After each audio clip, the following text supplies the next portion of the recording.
United Sports of America, Benoît Choquet. Football is back après 7 longs mois d'attente. La NFL reprend ses droits cette semaine avec en match d'ouverture les Giants contre les Cowboys. Les derniers vainqueurs du Super Bowl affronteront des Cowboys qui auront soif de revanche après la désillusion de l'an passé où ils avaient perdu la division lors de la dernière journée de championnat contre les mêmes Giants.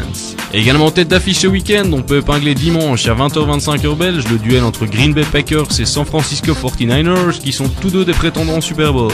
À suivre aussi un peu plus tard dans la nuit, Peyton Manning de retour sur le terrain. Après une saison blanche due à une blessure et 14 ans de bons et loyaux services à Indianapolis, Manning a déménagé à Denver où il affrontera les Pittsburgh Steelers pour son premier match de championnat.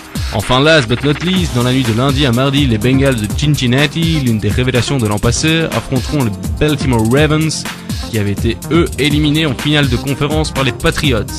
Sinon, que faut-il savoir d'autre pour cette première semaine de championnat? Eh bien, premièrement, les arbitres sont toujours en grève. Aucun accord n'a pour le moment été trouvé avec les NFL dans la renégociation de la convention.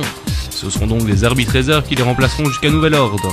Deuxièmement, on assiste à un phénomène de rajeunissement au niveau des quarterbacks, puisque 15 équipes vont entamer le championnat avec un quarterback titulaire ayant 3 saisons au moins, dont 5 sont des rookies. Si ce n'est pas une surprise chez les Colts avec Andrew Luck ou chez les Redskins avec RG3, ça l'est beaucoup plus du côté de Seattle où Russell Wilson a pris le dessus sur Matt Flynn pour le poste de titulaire. Mais avant de parler de révolution, il faudra voir avec le temps si cette jeune garde aura marqué l'NFL de son empreinte. Enfin, les supporters des New York Jets et leurs adversaires vont enfin pouvoir découvrir la stratégie offensive appelée Wildcats pour les initiés, mis en place autour du phénomène Tim Tebow. Après des semaines d'entraînement dans le secret le plus absolu, espérons que le résultat soit à la hauteur des attentes du Gang Green.